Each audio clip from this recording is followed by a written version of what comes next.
crois peut-être que tu es amoureux, mais en réalité, tu cherches peut-être juste à être aimé. Bonjour à toi. Aujourd'hui, j'ai envie de te parler d'un sujet qui peut faire mal, parce qu'il touche à quelque chose de très intime, et peut-être aussi à quelque chose de très ancien. Pendant longtemps, j'ai cru que j'aimais, mais avec le recul, je crois que, souvent, je cherchais surtout à être aimé. Je croyais être amoureux, mais parfois en réalité, ce n'était pas de l'amour, c'était un besoin déguisé en amour. Le besoin d'être choisi, le besoin d'être rassuré, le besoin de recevoir enfin de la tendresse, de l'affection, quelque chose qui vienne remplir un manque. Et si je te parle de ça aujourd'hui, c'est parce que je pense que l'on peut passer des années à se méprendre là-dessus, à appeler amour quelque chose qui en réalité est beaucoup plus fragile, beaucoup plus douloureux et te rendant beaucoup plus dépendant. Peut-être que toi aussi tu connais ça. Tu crois aimer, tu t'attaches vite, tu penses que c'est profond, que c'est fort, que c'est sincère. Et pourtant, si tu regardes honnêtement ce qui se passe en toi, ce n'est pas toujours si simple.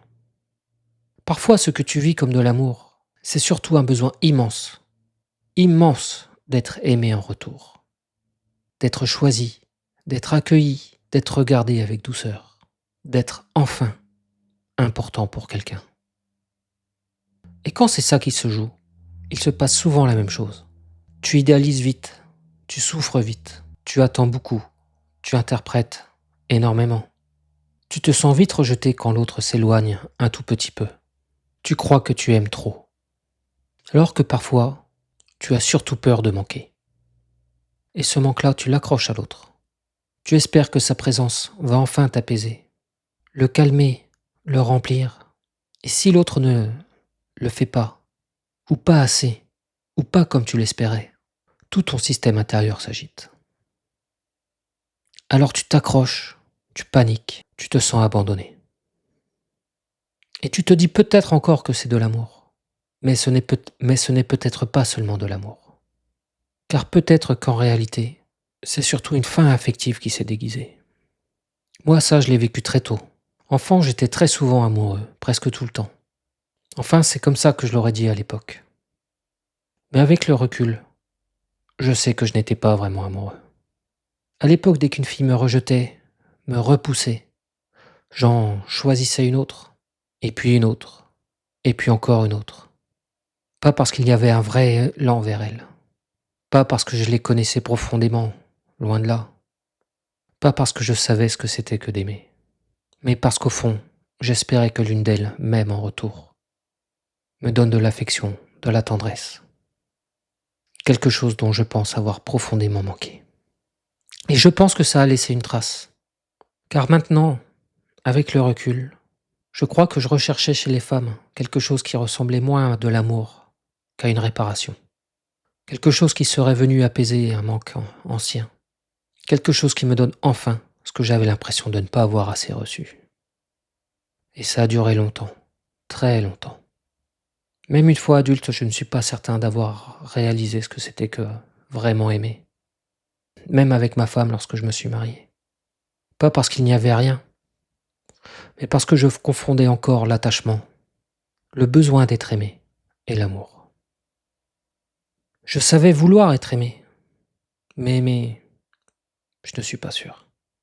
Et ce faux amour, du moins cet amour très confus, il s'est usé avec le temps. Il s'est étiolé pendant des années, jusqu'à ce qu'il n'y ait presque plus rien. La suite, la reconstruction, le fait de repartir de presque zéro sur le même chemin avec ma femme. Ça, on en parlera peut-être dans un prochain épisode. Mais ce que je peux dire ici, c'est que pendant longtemps, j'ai confondu amour et besoin. Une autre de ces preuves, c'est que j'ai toujours eu besoin d'avoir un chat à mes côtés. Et ce, depuis ma tendre enfance. Avec le recul, je pense que mon chat Skippy à l'époque représentait une présence simple, douce, rassurante. Une forme d'affection sans complexité. Et quand tu as grandi avec un manque, ce genre de présence peut prendre énormément de place. Et puis il y a eu le porno. Et là aussi, avec le recul, je pense que ce n'était pas seulement une histoire d'excitation sexuelle. Bien sûr, il y en avait, mais il y avait probablement également autre chose derrière. Une forme de compensation, une manière de ne pas sentir le manque. Une manière de chercher à travers quelque chose de faux, une forme de contact, de présence, d'apaisement. Je n'y allais pas seulement pour chercher du sexe, pour chercher du plaisir. J'allais aussi chercher quelque chose qui anesthésiait mon manque d'affection, ce manque de tendresse, ce manque de lien. Ça, je pense que c'est important de le réaliser. Parce que sinon, on réduit tout à une question de pulsion.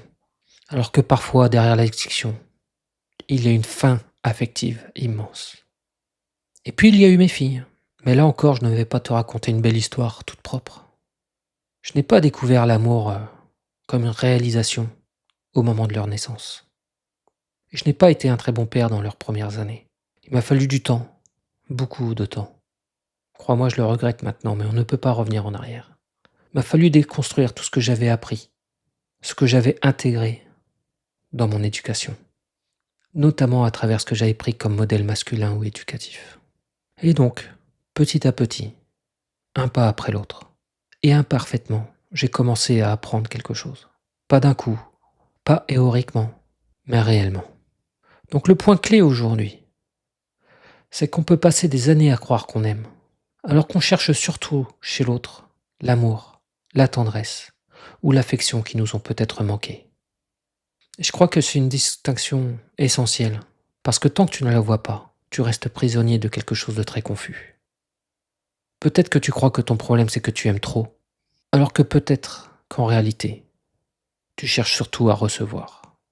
Tu cherches à être rempli, à être calmé, à être rassuré, à être câliné, à sentir que cette fois, quelqu'un te choisit réellement. Je ne dis pas ça pour maîtriser cette part-là, cette part de toi, cette part de moi, cette part de nous. Je ne dis pas ça pour la rabaisser. Je ne dis pas ça pour dire que tout est faux. Je dis juste que tant que tu appelles amour, ce qui relève surtout du manque, de l'attente ou de la dépendance affective, tu restes enfermé. Parce que tu demandes à l'autre quelque chose qu'aucun être humain ne pourra te donner totalement. Donc je pense qu'il faut faire attention à une chose. Le sujet n'est pas de savoir si tout était faux. Ce n'est pas de savoir si tu es incapable d'aimer. Ce n'est pas aussi simple que ça. Parce qu'on peut aimer quelqu'un et en même temps chercher chez lui quelque chose qui vient calmer un manque en soi. On peut aimer réellement, mais d'une manière très mélangée, très confuse, très encombrée par le besoin d'être rempli, rassuré, apaisé. Donc la vraie question, ce n'est pas est-ce que j'aime vraiment, c'est plutôt quelle place prend mon manque dans ma relation. Est-ce qu'il prend un peu de place? Est-ce qu'il prend toute la place? Est-ce que j'aime cette personne pour ce qu'elle est? Ou est-ce que j'attends surtout qu'elle vienne en permanence calmer quelque chose chez moi? Parce que le manque prend trop de place. Il déforme tout. Il déforme ton regard, ton attachement, tes attentes. Et parfois, il déforme même ta manière d'aimer. Alors oui, il y a quand même quelques repères utiles. Mais pas pour dire ça c'est du vrai amour ou ça c'est du faux. Mais pour voir à quel point ton lien est encombré par le manque. Le premier repère, c'est quand l'autre s'éloigne un peu. Qu'est-ce qui souffre en toi? Est-ce que c'est seulement ton amour? Ou est-ce qu'il y a également quelque chose de beaucoup plus ancien qui se réveille? Un sentiment d'abandon, un vide, une panique, une peur de nouveau d'être laissé de côté.